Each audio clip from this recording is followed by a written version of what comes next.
don't really have any more flesh. Maybe I do. I don't know. Hold on. Is there anything else to this plan?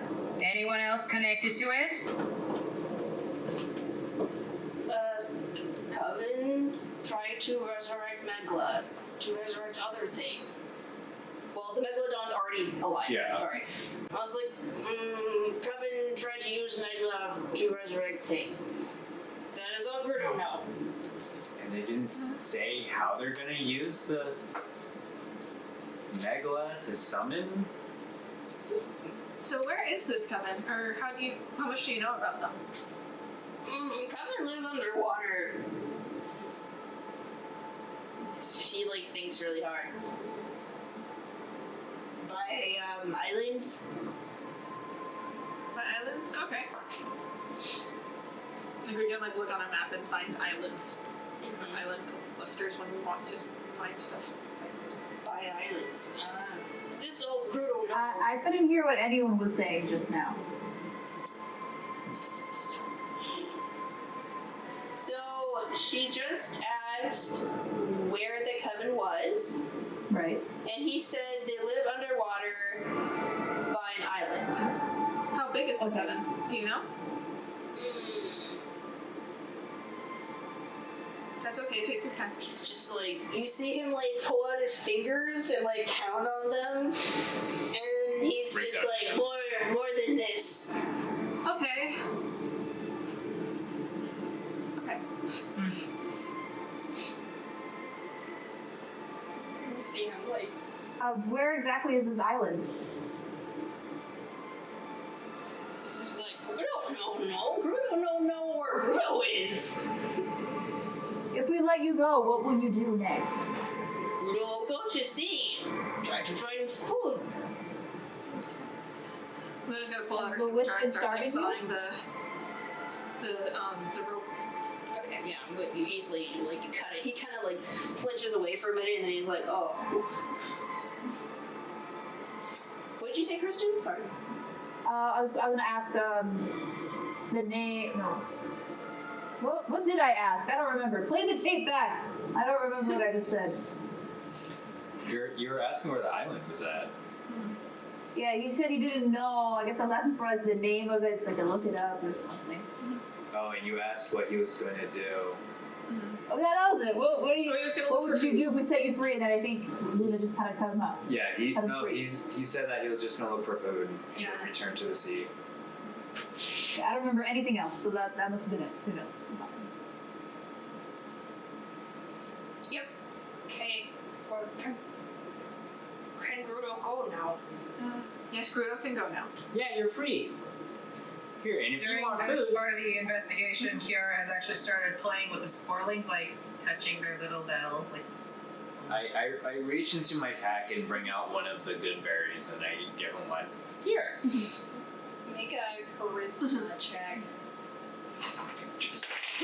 Do a persuasion one, actually. Oh, heck yes. This is super good. It's a 24. He, tentatively, takes it, and then, tries eating it. Whoa. Sour. Eats all of it.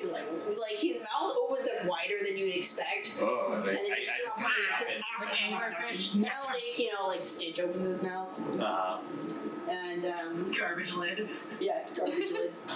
And then he looks at you guys with these wide ocular eyeballs, and then kind of slinks over and looks back just to make sure that you guys aren't gonna jump him. And then he tiptoes into the water and looks back one more time. I wave at him. And then you see him just submerge in the water and swim away.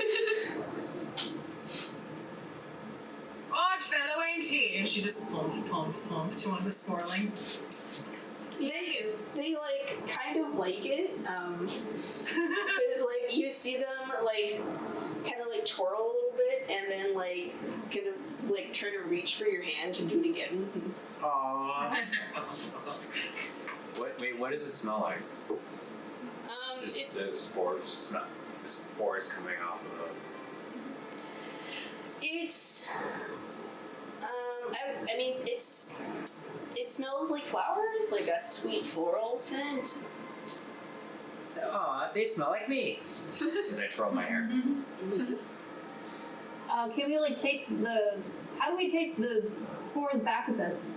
Do we just set them free? Do they walk back or? we set them free. We can chaperone them back. Yeah, exactly. Okay. I just do the thing when I'm tapping them and they're trying to go towards my hands and like kind of tricking them into coming closer to me. And I'm like, "Oh, come, Mackay Piper it." Yeah. All right, everybody, just follow me. As I like wave Do they my respond staff, to music? kinda like I'll a play my flag. flute the whole time. Oh my god. I like wave my staff kind of like a flag and just make just peppermint smell, and I'm like hoping that they, I don't know, like would follow me. I don't know. Yeah, well, Kira comes up just like, well, y'all took that witch down right quick. That was an odd little thing. She like kind of like kicks at the rope that Grudo was at the end of. Well, if y'all want to escort the scorpions, you can do it, but I can also take him. Here, y'all are in sort of a hurry. Yeah, I think we should. Yeah, we should probably get out of here, guys. Take them home. Yeah, we can escort them home, and I'm gonna point at oh my gosh, I forgot her. Kira Mort. Yep. Kira Mort. I point her like this, like sitting on the moon. And I'm just like, yeah, we've dealt with evil before. Okay, so we'll just Punished it many times. Actually, guys, I think like in between us there is the big thing of like the bugs. Maybe we should let them take it. yeah, there is that whole hive in the way. I think we should You probably see if better she'll know be how able to to navigate take them that. home for us. Yeah, I know all the nooks and crannies of this place. Don't worry, I'll take these little spore wings, Oh, I perhaps. want to walk with them. They just blow up. Kiara sort of like Alright, like well, gathers we all the gotta little take bells him on past their arms. Carlup anyway, so y'all can walk back to Carlup, and you can get your sword and get the elders blessed to get inside. So, Yeah, and then we can leave, Yep. So, and then hopefully you can get your druid powers. Yeah, hopefully. I was really worried about that lightning, but I thought it wasn't really going to do much. so you guys. I mean, it looked like it came out just fine. Maybe you still have your druid powers. I do. They're just not great. Yeah, you kind of look at your hands and see usually they have a slight blue little sparkle, and they kind of flicker and doom.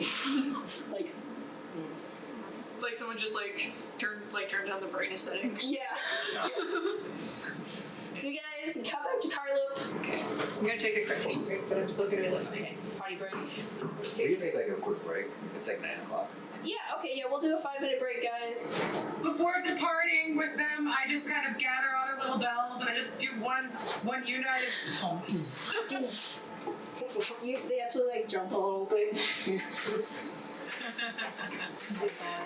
She's delighted. It's like, oh, I love it. Alright, I'm gonna restart this computer. Okay, so you guys return to Carlup. Oh yeah, the sea hag turned into foam. That's fun. That's good. Her body crumbled into sea foam. You return to Carlup and report to the elders. The male elder, Iluka Denban, smiles, and you hear through his gravelly voice a response of praise, judging by the tone. Ellendriel, you can understand him because he said he recognizes that you can understand, because you can tell when people understand your language. And he goes over to you and he says, "You have done well." Trying to do gravelly voices. There we go. You have done well. You and your companions and Kiramors. You'll do well in the world. And he takes out, he kind of reaches over and pulls out this shiny rock.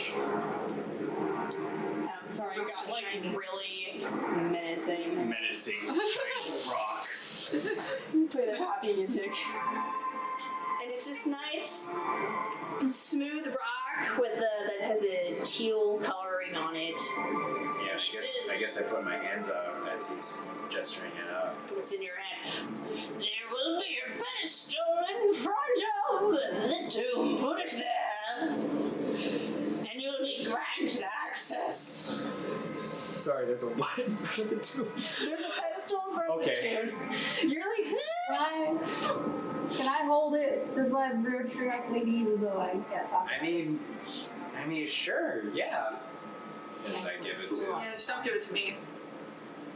it, Keyanthi, when you hold it, it just feels like a rock.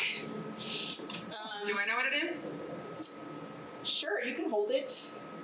No, she wants to know if she knows what it is. Oh, make a History or Arcana? make an Arcana check because it's Or- not like a religion thing. Okay. It's just It's a shiny rock. The rock Make is a living shiny. in the ground check. I'm kidding. make an Arcana check. That's a nat 20. Okay, so you see it and you recognize that this is just a passing stone. It's basically a key for a gate or like a magically held gate. Yes. And Okay, so then when you said passing stone, I was worried it was like a kidney stone someone passed. And I was like, no, this is not. no, not a kidney stone. Yeah, Not that. Oof. I was thinking that. You go over to Keyanthi, you kind of have him rolling this giant like cauldron. Aldrin? Yeah, And then the arcane boys come up and see you, and Kenny shows up and he's like, "You guys went away. We didn't know where you went. And we were worried." We killed a witch! That's really awesome. How'd you do it? You Killed her with Deadly spiders! So you recant the story with a great detail. Narte shows up. He's like, "Can you believe it? They don't have any food here." And Well, yeah, they're rocks. I guess that's true. I was just hoping they'd have something, like maybe I don't know. Well, if you can stomach anything, there's a bunch of rotten fish over at a hut that's now empty. Oof. Thanks. No one's gonna be claiming it anytime soon. I'm good. I'm not that desperate. I mean, some of the fish might not be rotten. Just most of it was. Just We'll like find you a bat or something. Don't worry about it. There's plenty of mushrooms in a cave. not If you cook it, it becomes unrotten. That's not really how that works. I look at my staff. Really, guys? Alright, so I have this giant cauldron. Where do I go with it? What do I do? Yeah, you roll it over to the blacksmith, and he hands you your sword. It is this is in another set of notes. Hang on, I'll have to pull this one out. Myself a cool sword.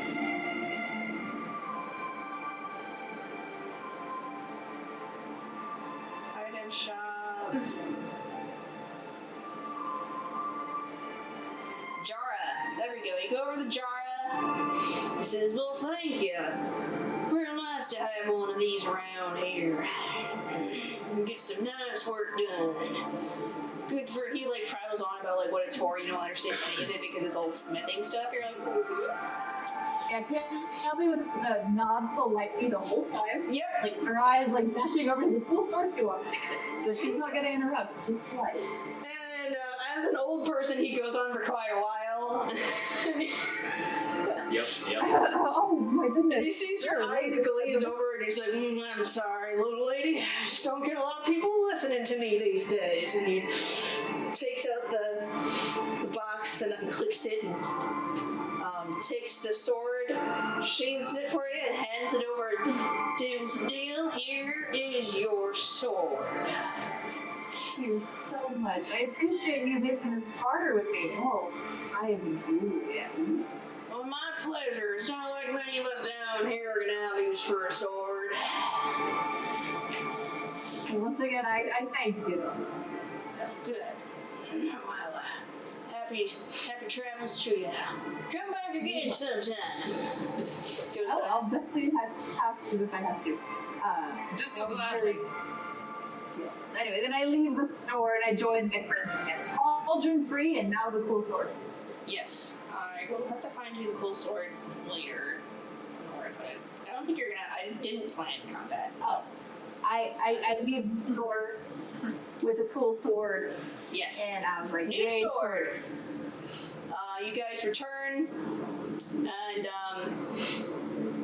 all the 3 Arcane boys are back. Barry says I'm reading, he's like, "We're back. And alive. Let's go." Yeah, let's go, guys. I'm with fairies on this one. Yeah, we can finally get out of the Underdark. Well, we still have a tomb. I thought you said underdog for a second. Underdark. Okay, so Welcome to the jam. That's another. moving forward, you guys. Here we go. We'll go back to ominous music.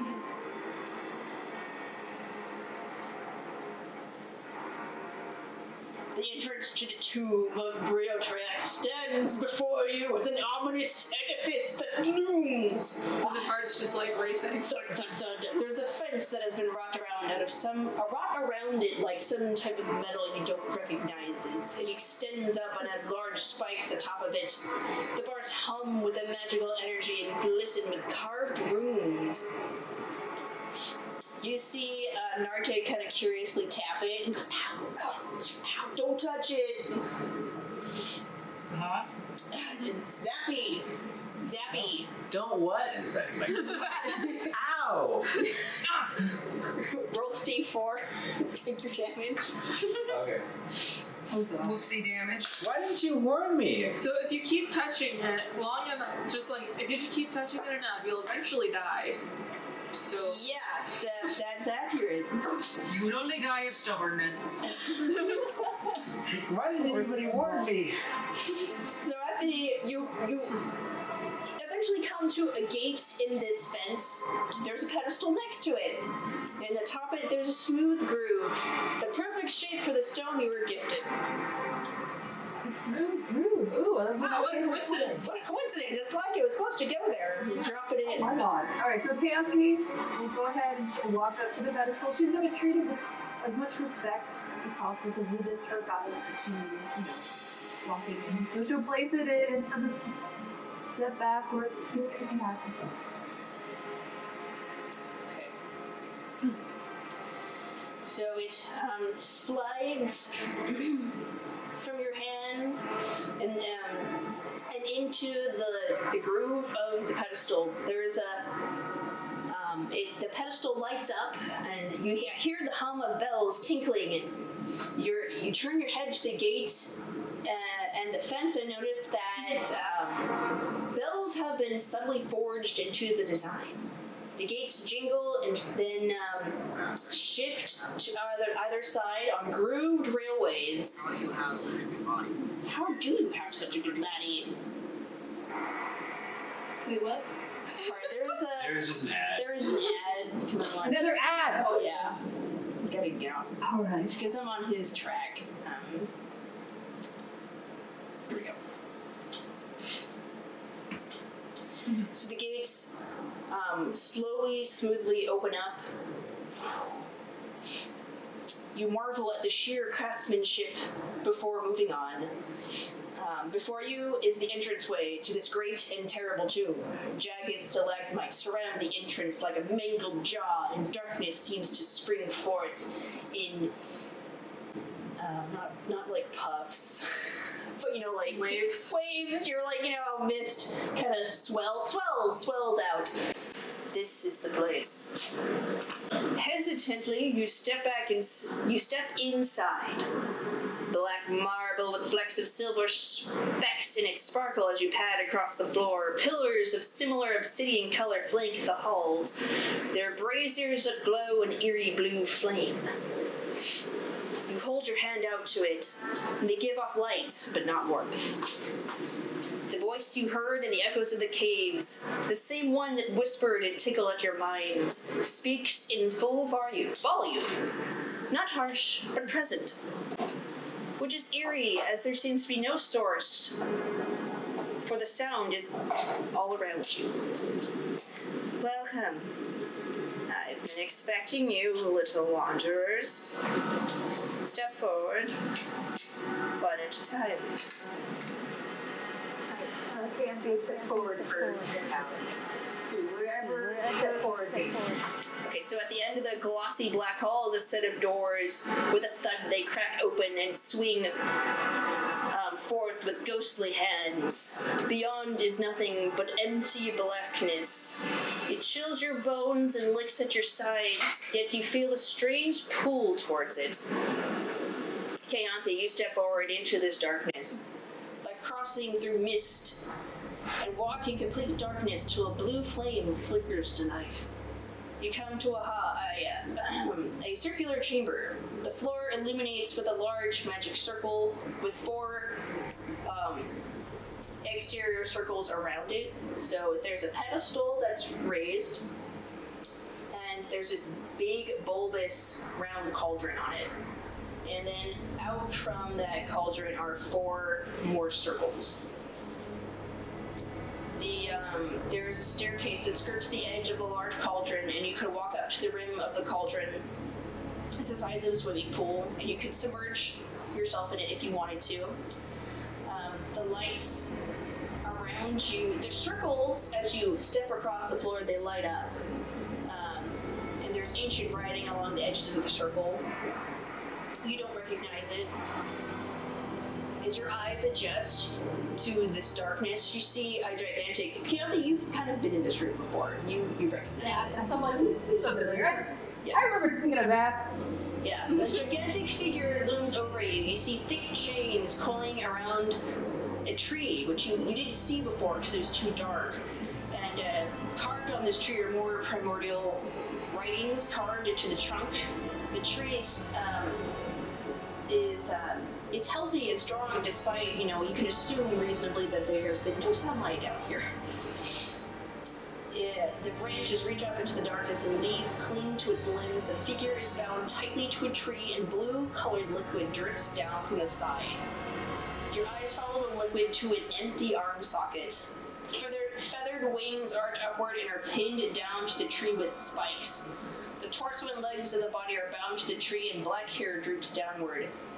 Your eyes catch a glint of teeth, but they're in the wrong place. The whole head is in the wrong place. Its upside-down neck is twisted in a way that no mortal could have survived, yet this body breathes, and you can see the rise and fall of the chest. Eyes then open with a shade of teal that you're familiar with. Keyanthi, you feel oddly at ease, and in your mind, the same image that you had of this beautiful woman shows up. You know it's just in your mind, though. Okay. And she says, "You're adjusting, I can see."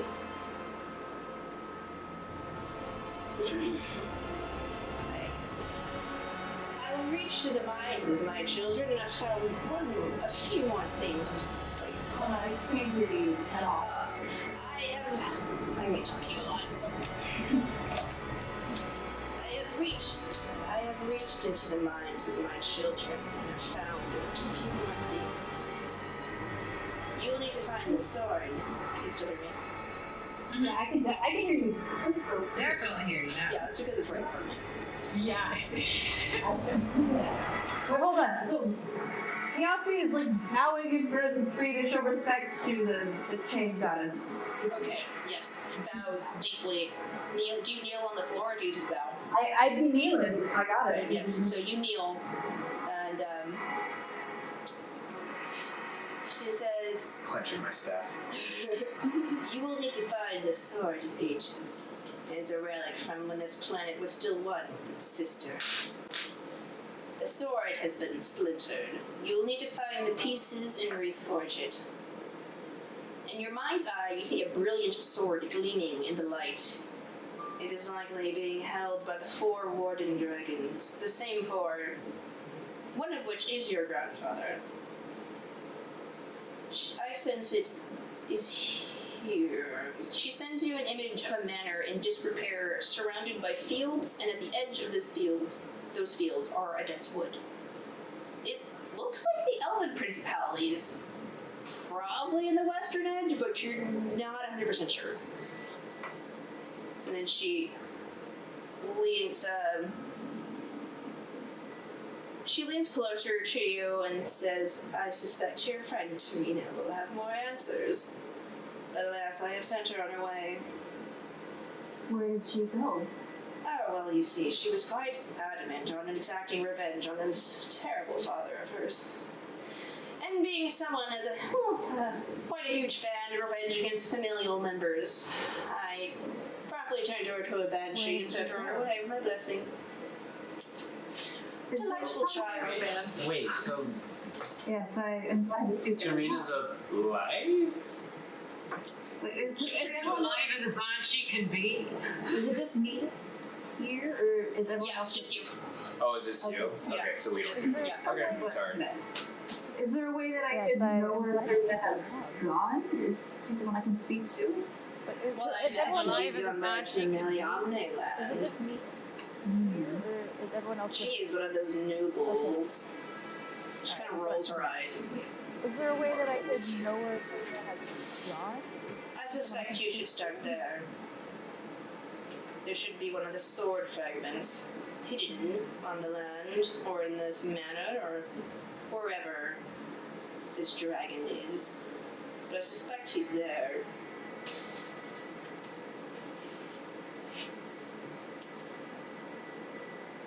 You good, Kristen? Did you get that? Yeah. I'm writing down my notes. Okay, that's good. I got two things down. I got like whatever was going on in the elves west, and then I got Miss Serena. Okay. And then I'm writing down my notes. she you feel I got this cold hand on your shoulder. Whatever was going on there. Rise, Keyanthi. Go, my bear. Serena. It is time for you to begin your journey. And then these doors on the other side of the room, to the left, open up. This is the way out. Follow the road and you'll come to the other side of the caves. Your friends will pass through here too. Just wait for them in the antechamber. Okay, you go and you walk over there. Okay, so back. Hold on, I got a question. Sure. Okay, so you said there are 4 fragments. Yes. These I saw 2 of them technically, but the other 2 are not known yet. Yes. Yeah. You When have was like. the grandma? Yeah. Hold on. You suspect I that got a one question. is on Tarina's Okay, so- family's land somewhere, So there are 4 and you suspect fragments. your grandpa has another one. I saw 2 of And there's them, a third one, the 4th one is missing. Yes. but the other 2 are not Okay, known. and then what does the Sword of Ages do One again? has not It kills the dragons. Alright, we kill dragons, and of course they're keeping that for themselves. Yeah, they're keeping the only instrument that can hurt them to themselves. Yeah. Fourth one is That makes sense. Okay. Yeah. Okay, and then what Alright, is great. the Sword of Like, Ages? So, Keyanthi will go ahead and bow to Lady Alright, we Greyfair. kill dragons. Thank you It's- so much Of course for your they're keeping guidance that and for help. themselves. I will do what I can to serve you. You see, Okay. she's happy Alright, that great. you say these things to Keyanthi her. will go ahead and Um, bow to Lady Greyfair. And you see Thank you just so much this for slight your smile guidance. before the I will do image what I of her can. in your mind vanishes. And then We're friends. you go into the other antechamber. So. Hi, this is Tiffany, your DM. Thank you for watching Dungeon Damsels. This is not the end of the session, so please stay tuned for the next part. We update on Tuesdays and Saturdays at 5 p.m. Pacific Standard Time. If you're interested in supporting us more, please push the subscribe button, like, or comment. We also have a Patreon, wink wink nudge nudge, and our show is in podcast form. You can find us on Apple Podcast, Google Podcast, Podbean, Spotify, and plenty of other podcast platforms. Thanks, we hope to hear from you soon.